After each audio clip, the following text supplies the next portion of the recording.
Danilo e Sérgio Moro.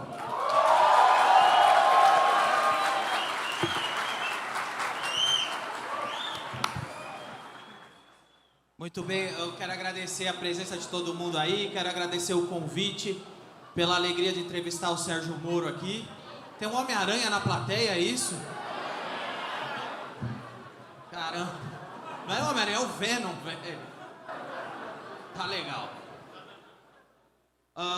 Com grandes poderes vem grandes responsabilidades. Cultura pop, né? Se parte de Brasília levasse a sério essa frase, faria diferença. Então vamos começar por aí, doutor Moro. Você, eu falo doutor, logo em seguida falo você. Posso falar você o tempo todo? Pode, claro. Vou chamar, ou doutor você também, pode ser. Moro, você fez parte do governo Bolsonaro. Você não era envolvido com política. Pessoal, vamos sentar aí para todo mundo poder acompanhar, tá bom? Boa, senão vão ficar gritando, senta aí, e aí ninguém vai ouvir o que a gente está conversando aqui. Boa. Você não era envolvido com política, você tinha o seu trabalho de juiz, recebeu um convite para fazer parte do governo Bolsonaro, aceitou o convite, depois você saiu de uma maneira que não foi muito amigável, saiu de uma maneira um pouco conturbada, foi trabalhar nos Estados Unidos, está voltando hoje, se filiou ao Podemos. Nessa sua trajetória, de alguma maneira, você se arrepende de ter feito parte do governo Bolsonaro? Você se arrepende de ter aceitado o convite para fazer parte do governo dele? Bem, primeiro só, como é o primeiro momento que eu estou podendo falar aqui, grande prazer, uma grande honra ter sido convidado aqui pelo MBL e ver essa plateia maravilhosa. Tá?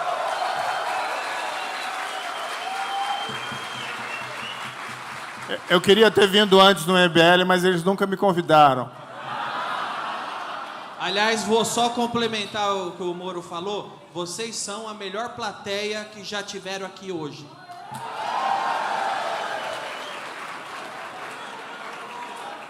Mas, enfim, é uma pergunta bastante pertinente. Eu não me arrependo. Eu fui juiz da Lava Jato, né? Foi um caso muito difícil, muito desgaste. Nós rompemos com a impunidade da grande corrupção. Essas pessoas que roubavam o país ficavam sempre impunes e nada acontecia. E as coisas mudaram. Eu digo nós porque não foi um trabalho meu lá em Curitiba, ou dos procuradores, ou dos advogados. Foi um trabalho de todo mundo. Milhões de brasileiros saíram às ruas protestando contra a corrupção. E foi isso que fez as coisas serem possíveis, as coisas mudarem. Em 2018, nós tínhamos um momento de muita expectativa. Não é? O presidente eleito, a gente sabe que era uma pessoa controvertida, mas havia muita gente que pensava que poderia dar certo. Então havia uma chance das coisas darem certo. Eu tinha conhecido, durante a Lava Jato, alguns magistrados da Operação Mãos Limpas, tiveram aqui no Brasil até, o mais famoso deles, Antônio de Pretro, P. Camilo Davigo, Gerardo Colombo, e todos eles me diziam, olha, a Mãos Limpas foi importante na Itália, mas houve uma reação política muito forte. E eu não queria, como eles, 10 anos depois, ter esse pensamento de que eu poderia ter feito alguma coisa e teria não abraçado essa oportunidade. Então eu encarei, entendi que era meu dever. Quando eu entrei no governo, houve até uma pesquisa e apontava mais de 80% dos brasileiros favoráveis à minha decisão. Muita gente me disse assim, olha, que alívio ainda que você está indo, porque você vai ser um anteparo contra os arroubos, né, os impulsos irracionais do presidente eleito. Então eu não vi com maus olhos, não. Claro que, tendo conhecimento depois do que aconteceu, talvez não tivesse tomado essa decisão. mas não tinha essas informações ali em 2018. Então eu encarei. Quando, no decorrer do tempo, eu vi que meu projeto não tinha como prosperar, que o projeto, ao contrário, estava sendo sabotado, não é? Um governo que foi eleito dizendo que ia combater a corrupção, que fez o exato oposto, aí eu saí. Podia estar lá como ministro, né?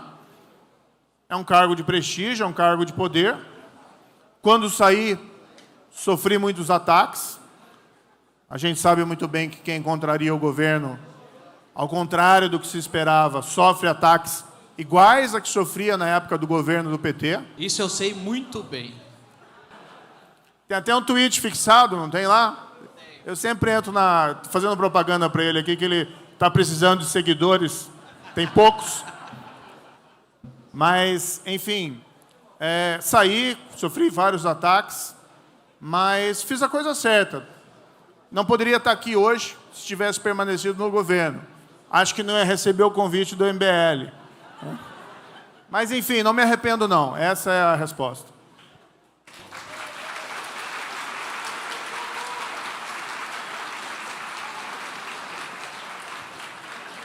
Agora, falando do seu trabalho na Lava Jato, como você se sente fazendo parte da operação, prendendo a alma mais honesta que o Brasil já conhecia?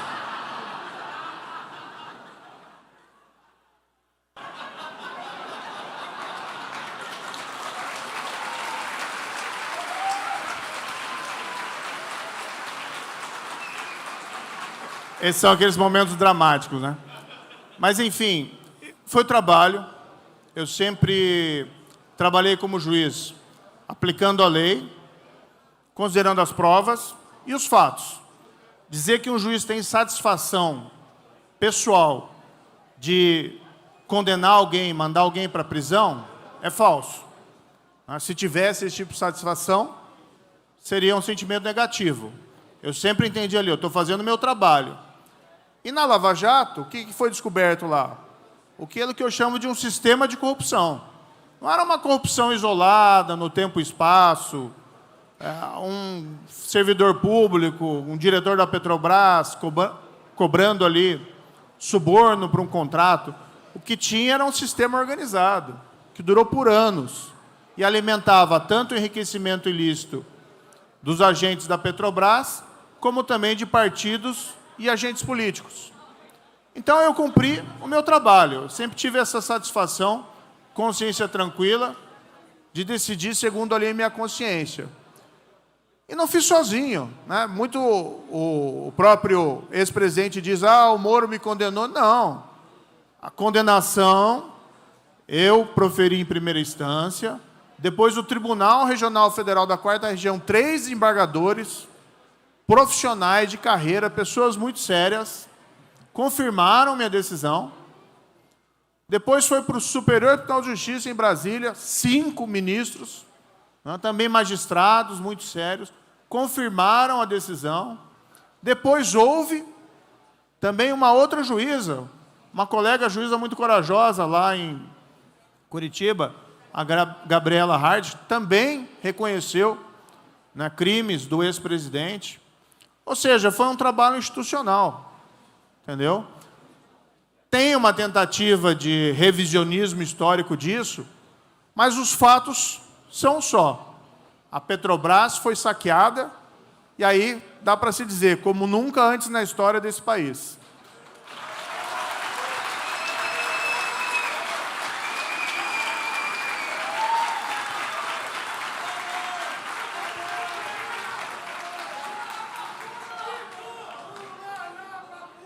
Vem cá, o STF te julgou suspeito para estar julgando o ex-presidente Lula.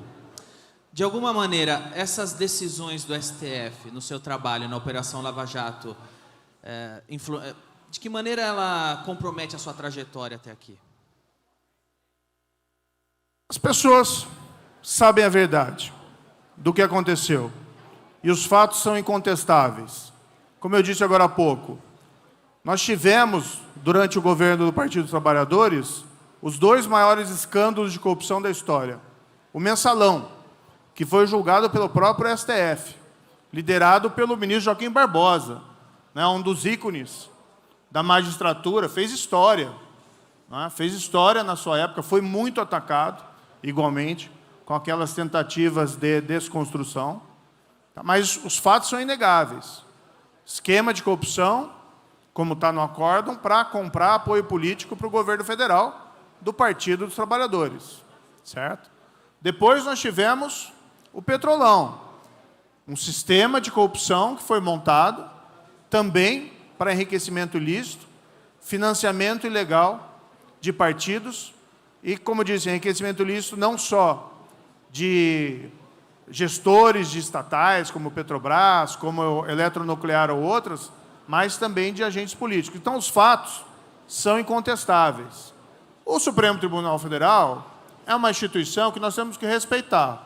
Ela foi criada no início da República, 1891, tem um papel importante na história do Brasil, tem grandes méritos, o próprio caso do Mensalão. Nesse caso em particular, com todo respeito à segunda turma do Supremo, a meu ver, houve ali um erro judiciário. O tempo vai dizer a respeito do que ali aconteceu, mas os fatos estão documentados. E, como eu disse, nunca teve um sentimento pessoal da minha parte. Eu agi como um profissional. Eu saí depois da Justiça para ir para o Ministério, para trabalhar ali. Eu me via não como um político, mas como um cargo técnico. E é uma fantasia de que eu teria condenado o presidente para tirar das eleições. Não. Eu nem conhecia o atual presidente Bolsonaro. Não, quando eu proferi a sentença contra o ex-presidente Lula, isso foi em 2017. Eu nem sabia quem que era Bolsonaro. Ninguém imaginava que ele ia realmente ter chances de conseguir essas eleições. Eu aceitei o cargo depois das eleições. Podia ter, eventualmente, se fosse minha intenção, qualquer interferência, teria entrado antes, mas não tinha nada disso. Então, assim, Supremo nós temos que respeitar, o que não significa que nós não possamos dele discordar e fazer críticas, como a qualquer instituição. Vamos falar do atual governo agora.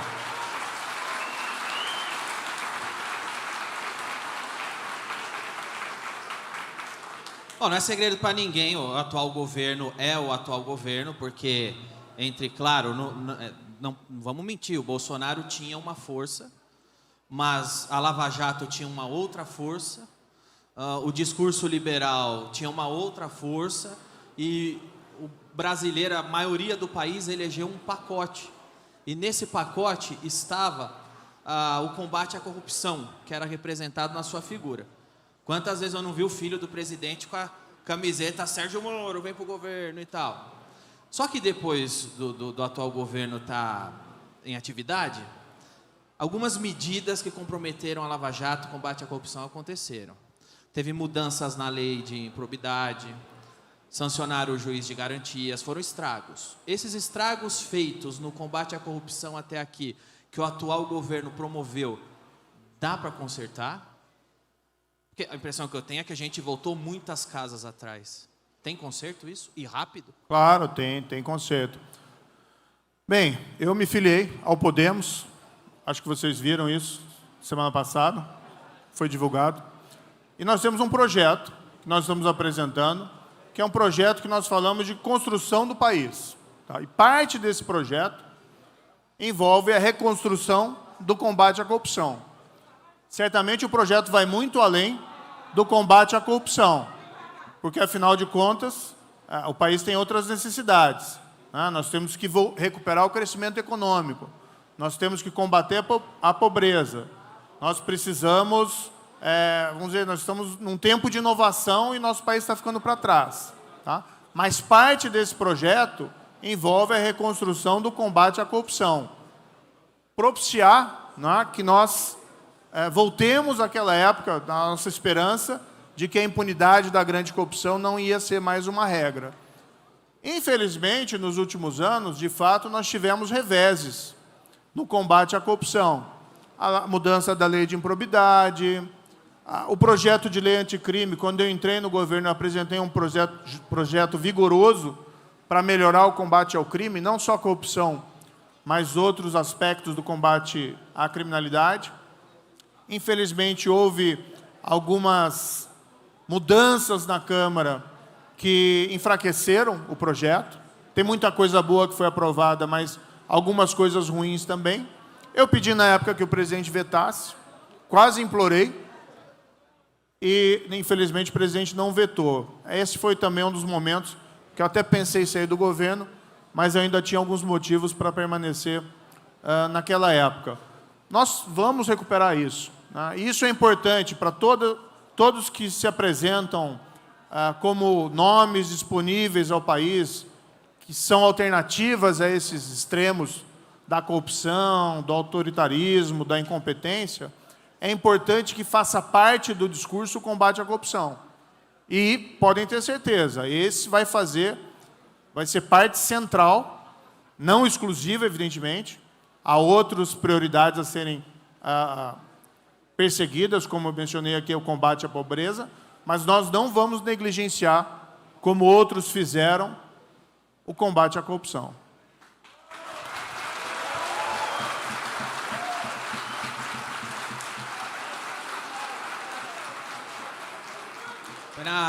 Nos últimos dias a gente viu, você se filiou ao Podemos, que antes da eleição tinha outro nome, aí na última eleição virou Podemos, aí o Álvaro Dias foi candidato, eu vi o resultado, pensei, devia mudar para Podemos, para Tentamos.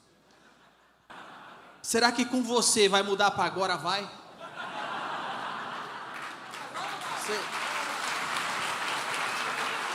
Enfim, o que eu estou perguntando é, oficialmente, você pretende se candidatar a presidente?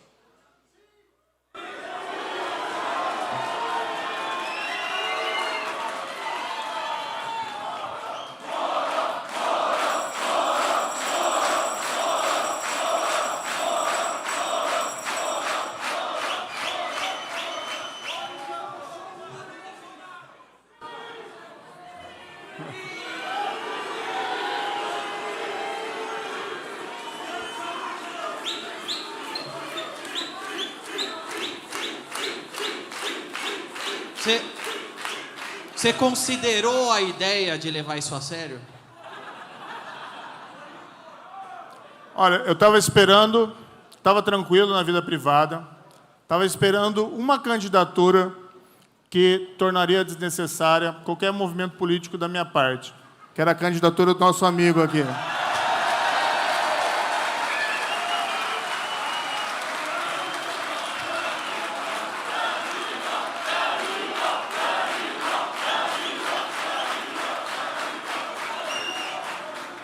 Tinha alguma expectativa de que pelo menos ele me chamaria para vice.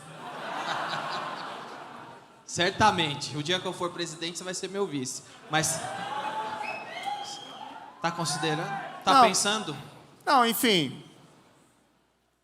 Eu me filiei. E como eu coloquei de maneira muito clara na filiação, estou colocando o meu nome à disposição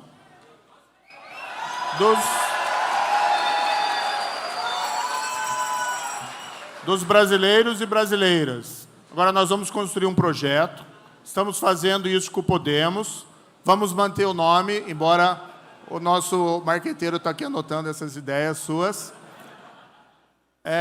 Vamos apresentar esse projeto, construir esse projeto com especialistas, com os quais nós já estamos falando. Queremos rodar o país apresentando esse projeto para discutir com todo mundo. E o que eu tenho dito, ninguém tem um projeto de si mesmo. Então, se nós tivermos a confiança da população brasileira em cima desse projeto, se nós tivermos um projeto consistente, e eu acho que é importante nós discutirmos não só a questão de nomes, que é importante também nomes que tenham credibilidade, mas que nós tenhamos também um projeto que desperte os sonhos das pessoas. O que eu ouço nessas eleições do ano que vem? As pessoas querendo evitar pesadelos. Tudo bem, é um objetivo válido. Mas eleição é uma época de esperança. Eleição é uma época de sonho. Você tem que pensar na eleição, fazer o país ir adiante e não ficar preocupado com pesadelos. Então, eu me senti compelido, recebi o convite do Podemos. Está aqui a nossa querida presidente Renata Abreu, né?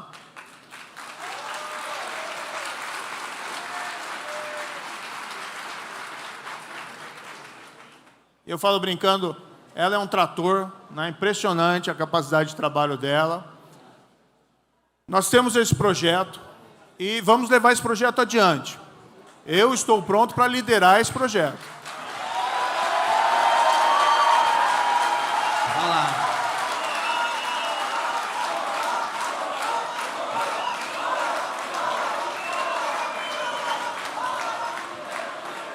Agora, eu preciso te fazer essa pergunta, porque eu tenho certeza que é o grande sonho de todo mundo que está aqui. Todo mundo veio aqui só para saber disso. É o que o Brasil mais espera. Se por acaso você um dia for eleito presidente, você vai finalmente perdoar todos os meus processos na canetada? Você consegue? Dar uma canetada e me dar uma... Eu vou perguntar à plateia, o que vocês acham?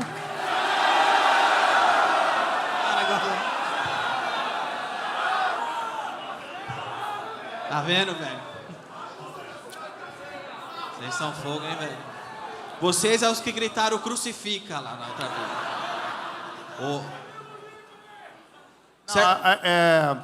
Agora é sério. Eu ia te falar que ia nomear você ministro de alguma coisa para ter foro privilegiado. Aí você nunca é condenado. Ótimo, seria ótimo.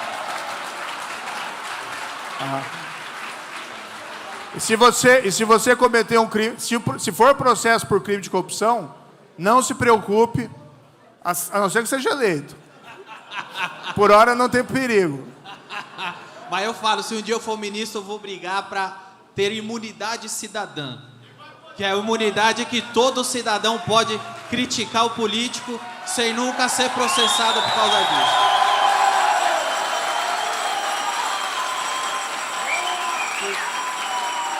Aí é liberdade de expressão de verdade.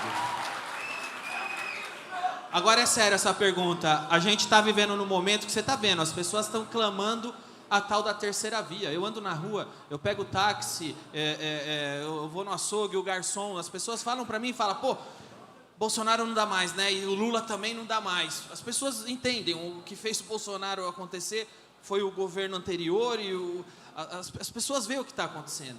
E elas querem o nome da terceira via. E tem muitos nomes surgindo. Por que as pessoas, quando for olhar para a terceira via, tem que entender que o seu nome é o melhor deles? Por que você é o melhor nome para liderar a terceira via? Olha, eu tenho conversado com todos os nomes, com todas as pessoas. É importante esse diálogo.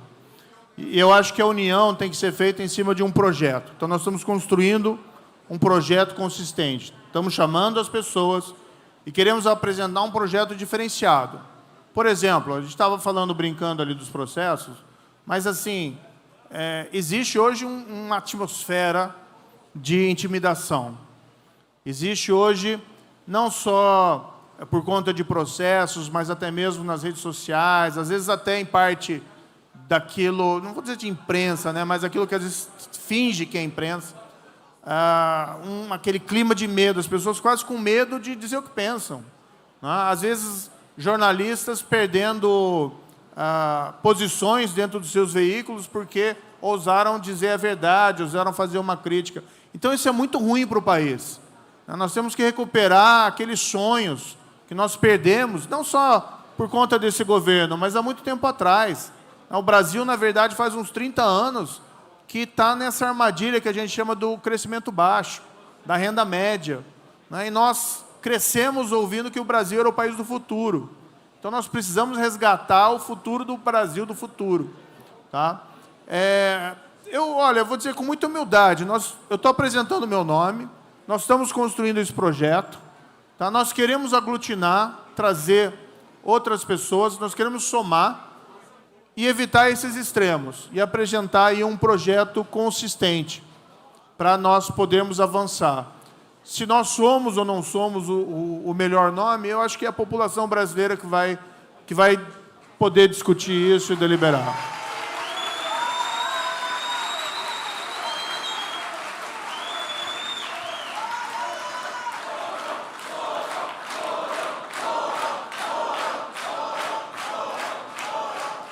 eu vou falar agora como cidadão brasileiro aqui.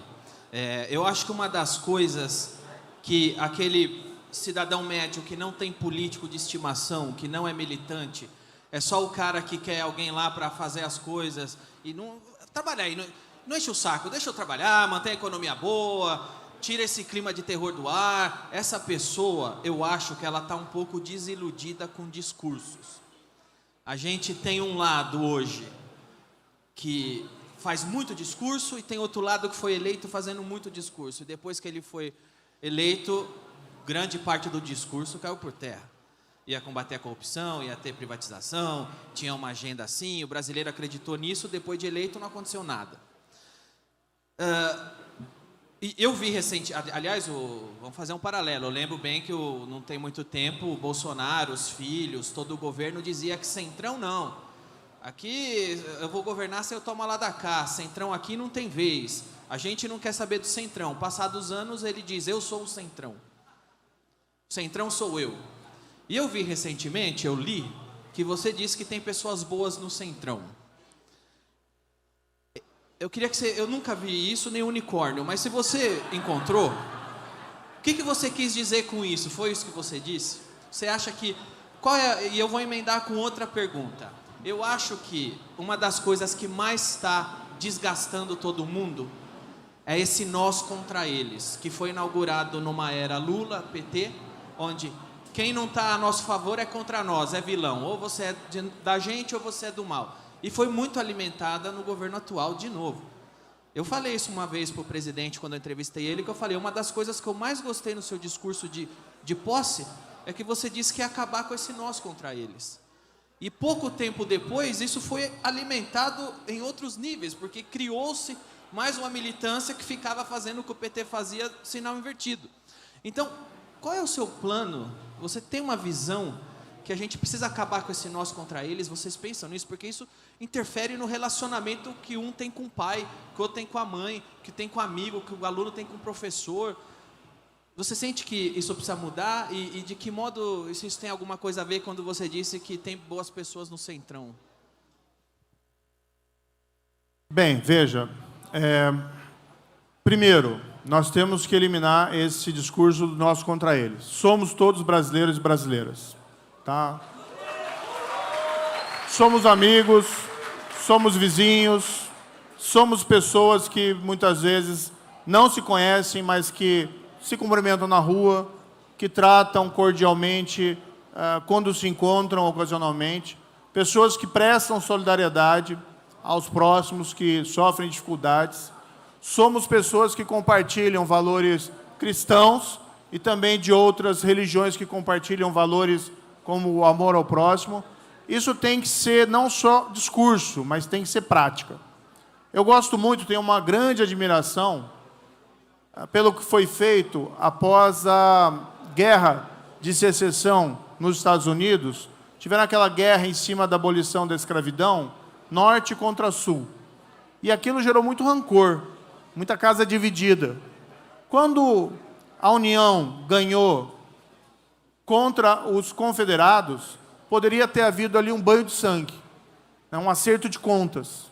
E, no entanto, a liderança do país, o Abraham Lincoln, teve aquela sabedoria de promover a concórdia, de chegar num discurso e falar, olha, tolerância, sem malícia contra ninguém, com caridade para todos. Esse é o espírito. Quando houve o fim do apartheid na África do Sul, da mesma forma, tinha um rancor enorme lá a maioria da população negra que tinha sido segregada durante, mais de 50 anos, vítimas, assassinatos, uma política de opressão. E houve um líder lá, o Nelson Mandela, que da mesma forma fez um discurso conciliatório. Então, se for para entrar no governo, se for para participar de umas eleições, com esse discurso agressivo, destrutivo, não, eu digo, esse não é o nosso caminho. Agora, o nosso projeto, ele não vai ser agressivo. Nós não vamos agredir ninguém, não vamos ofender. Essa é a política dos adversários. não é o nosso caminho. Mas nós também vamos ser vigorosos. Vigorosos, não só com um projeto consistente, mas com os nossos princípios e com os nossos valores. Então, há uma linha a ser traçada que não será ultrapassada, mesmo na formação de alianças políticas. Outros já falaram isso no passado, mas eu posso dizer,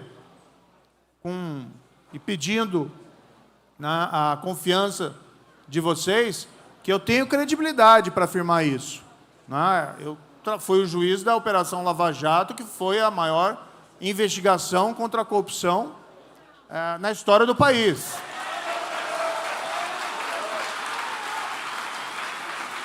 E foi difícil, não foi fácil. Eu disse aqui, foi um trabalho institucional, foi uma conquista coletiva da população brasileira, sim, mas a pressão foi muito grande. E era muito fácil, naquele momento, simplesmente virar os olhos para o lado, ignorar provas, evitar processo contra pessoas poderosas. Nós não poupamos ninguém. Houve o acordo lá da Odebrecht, que praticamente levou a consequências em todo o espectro partidário do país, inclusive em outros países. Houve uma onda anticorrupção na América Latina e também na África. Depois eu fui no governo e, quando eu percebi que o governo não seguia esses princípios e valores, que o governo descumpriu a promessa que me foi feita de que nós iríamos combater a corrupção, de que nós não iríamos proteger ninguém, eu saí. Podia estar lá. Tem muita gente que, contrariado, permanece no governo, porque é poder, porque é prestígio. Eu saí. Isso eu acho que me dá credibilidade para dizer que eu não transigirei com os princípios e valores.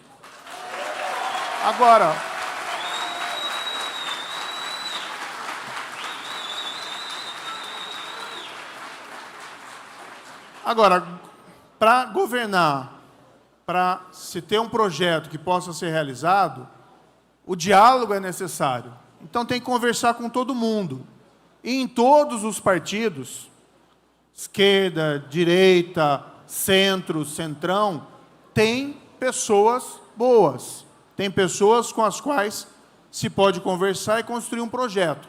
A nossa base é o Podemos, é um partido que eu escolhi me filiar, recebi convite de mais de um partido. Eu escolhi me filiar porque ele tem uma base sólida, um partido que sempre defendeu pautas com as quais eu concordava, como o fim do foro privilegiado, volta da execução em segunda instância. Agora, existem em todos os partidos pessoas que também defendem esses princípios, esses valores e essas pautas. Então, é possível construir um grupo, uma base sólida, para você gerar governabilidade. Governabilidade fundada em projeto, em princípios e em valores.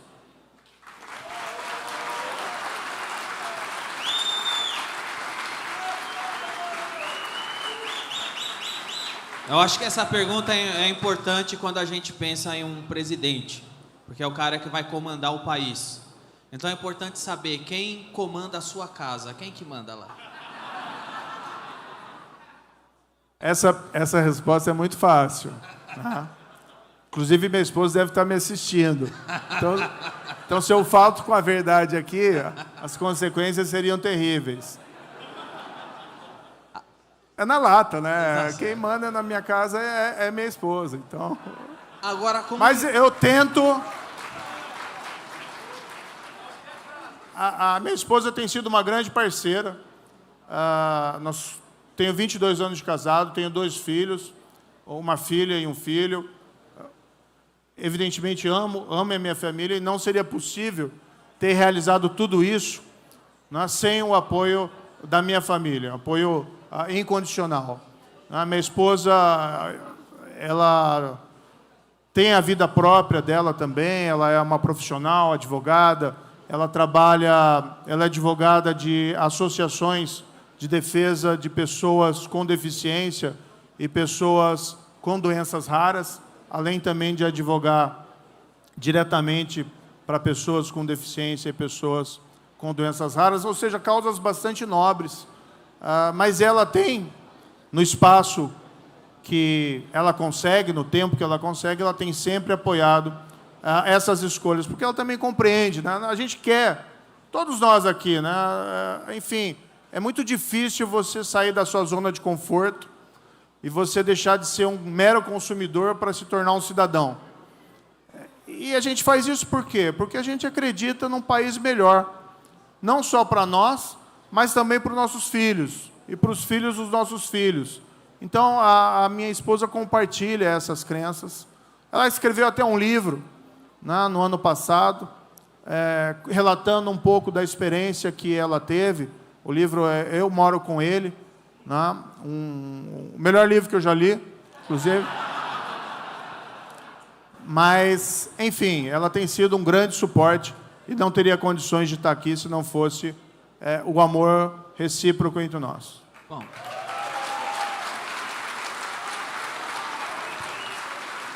Já que você tocou no assunto de família, uma pergunta, eu não ia perguntar isso, mas já que você falou que tem um filho, eu acho que deixa as pessoas tensas. Seu filho é senador, deputado ou vereador?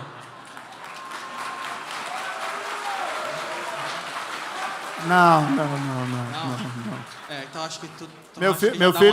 Meu filho é adolescente, está estudando. Não é? Grande orgulho do meu filho, assim como da minha filha. Ambos são estudantes. Então não se preocupem. E eu, quando meus filhos fazem alguma coisa errada, eu falo para eles, eu acho que é papel do pai, né, dizer que tem que seguir o caminho certo e fazer a coisa certa.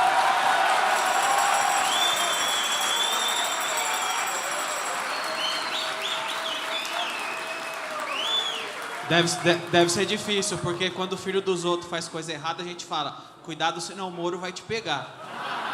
O filho dele, ele fala, eu vou te pegar. Você está preparado para a guerra de fake news? Porque eu vou dar a minha experiência pessoal aqui. Durante muito tempo existiu uma máquina muito grande de assassinato de reputação que era do governo anterior. Hoje existe duas. Hoje, quando você não é de um lado... Antes, quando você não era de um lado, só tinha um lado te atacando. Hoje tem dois. Se você não é de um lado ou de outro, você vai ter duas miras na sua testa o tempo todo, com fake news. Esses dias eu vi um vereador até tirando fala sua de contexto a respeito em debate a respeito de Polícia Federal e intervenção e tudo mais. Você está preparado para a avalanche de fake news que você vai passar? De certo modo, a Lava Jato te deu algum anticorpo para passar por isso tranquilo? Veja, eu não sou um neófito nisso tudo. Então, eu tenho uma carreira antes de juiz, tive processos envolvendo grandes líderes do crime organizado. Eu fiquei mais conhecido pelo trabalho na Lava Jato, mas tive grandes casos no passado que envolviam não só crime de colarinho branco, como o caso Banestado, que foi um grande desafio. E, ao contrário do que mentem por aí sobre ele, foi um caso que nós fizemos um grande trabalho, um processo que estava praticamente morto, e nós conseguimos avançar, embora o sistema não favorecesse, na época, que as pessoas que cometeram crimes fossem punidas. Mas tive processos envolvendo grandes líderes do tráfico, tive processos envolvendo, por exemplo, Fernandinho Beiramar, processo envolvendo o líder do cartel de Juárez, que sabe Deus como foi parar em Curitiba, e isso acabou gerando processos. Depois da Lava Jato. E essas fake news, elas proliferaram com esse tempo, lamentavelmente. Talvez pela potencialização da internet e das redes sociais. Mas durante a própria Lava Jato, nós já vivenciamos isso. Hoje, por exemplo, a gente assiste o Supremo reclamando muito dos ataques, ameaças e mentiras que muitas vezes são feitas, embora também tenham críticas que são feitas dentro do terreno da legitimidade. Mas nós já sofrimos essas fake news na época da Lava Jato, né? O que foi espalhado de mentira sobre os processos. Por exemplo, fala-se lá, criminalização da política. Quando se vai ver os casos, o que você tem? Alguém que pagou e alguém que recebeu o suborno. como isso pode ser criminalização da política, né? Ninguém está sendo lá processado por conta da opinião política, porque votou numa lei X ou uma lei Y. Está sendo processado porque recebeu suborno ou pagou suborno.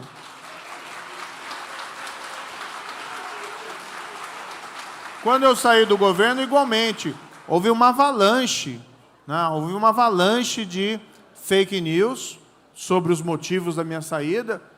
Muita gente não entendeu.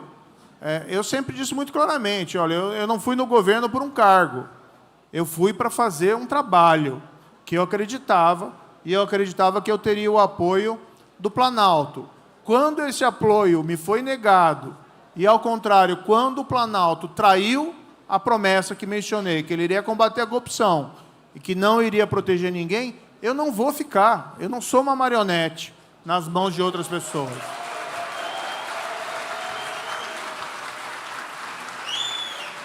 Então, enfim, estou preparado. Esses dias um me perguntou assim, mas você acha que você tem... Algumas pessoas dizem que você não tem firmeza necessária para uma campanha eleitoral presidencial. O quê? Né? O quê? Eu fui juiz da Lava Jato, meu amigo.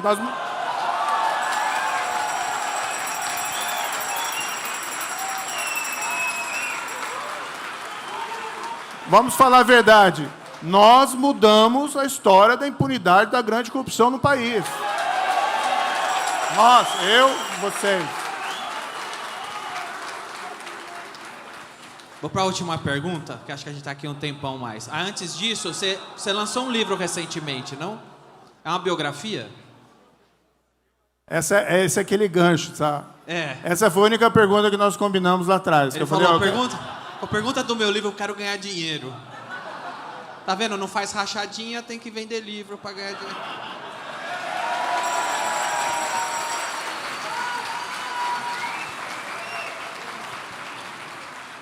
Eu não enriqueci na vida pública como juiz ou como ministro. Aliás, até é engraçado que eu ganhava mais como juiz do que como ministro. Eu escrevi um livro, tá, que não é uma autobiografia, porque autobiografia você tem que escrever quando você está velhinho, né, não vai fazer mais nada. Quer dizer, tem pessoas que escrevem, né, ainda... mesmo durante a sua carreira útil, não tem problema nenhum, estou só brincando. É um relato sobre episódios da minha vida como juiz, mesmo fora da Lava Jato, depois relatos sobre a Lava Jato e, igualmente, durante o governo, do atual governo. Também algumas reflexões sobre o que eu penso, tá? Sobre o país, sobre temas relativos à corrupção, sobre algumas políticas públicas, desenvolvimento, a correlação entre corrupção e a nossa falta de crescimento econômico, ou mesmo das nossas dificuldades com pobreza. Então, é um livro que não é uma autobiografia, mas tem relatos autobiográficos acompanhados de opiniões. Nós faremos um lançamento agora na primeira dezena de dezembro.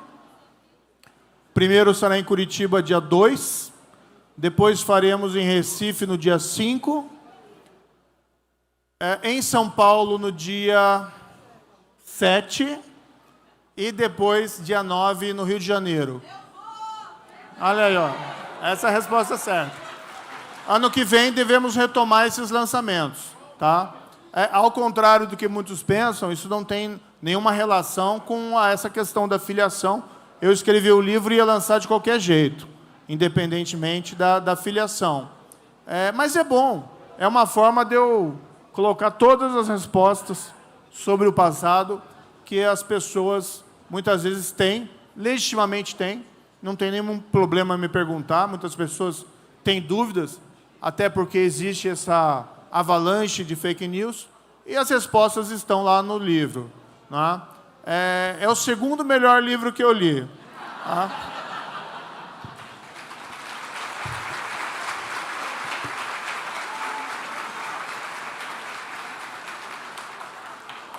Eu acho que já deu uma hora, estamos caminhando para o final, para não atrasar o painel, não é? Estamos no tempo, né?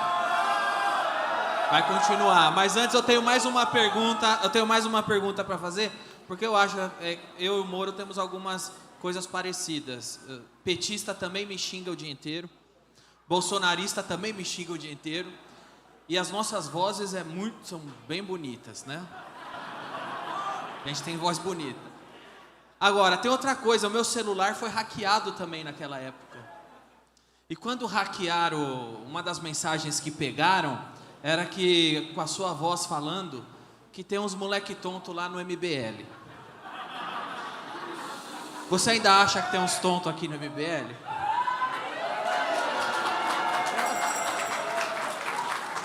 Não, de forma nenhuma. Mas nem eu vi uns tontos lá atrás. Tem uns que velho. Não, eu tenho uma grande admiração, na verdade, pelo MBL, pelo movimento. Eu acho que, como eu disse, é muito difícil você sair da zona de conforto de consumidor para se tornar um cidadão. Então, eu tenho uma grande admiração. A minha presença aqui, inclusive, revela isso. Tá? E nós precisamos, né? Esse é um projeto que vai ser apresentado para vocês com muita humildade, embora também queremos prosseguir aí com confiança crescente, mas eu tenho, na verdade, uma admiração pelas pessoas do MBL, pelo movimento. Não tem nada disso de... como você mencionou. Tem uns tontos lá, velho. Se você perceber, tem uns tontos lá sim. Eu queria até aproveitar, Danilo, e mandar um recado aqui. Tem um movimento que chamam aí Tubarões da Justiça, né, que é dentro do MBL, que até foi alguém que me mandou um e-mail, que é o Pedro, e eu não pude responder na época. Ele pedia assim, grava um vídeo aqui para apoiar o nosso movimento, mas eu estava num momento que eu não podia me manifestar politicamente. Né? Mas eu tenho uma grande admiração por todos vocês, né? E espero que nós possamos prosseguir juntos nessa jornada que vai ser extremamente difícil.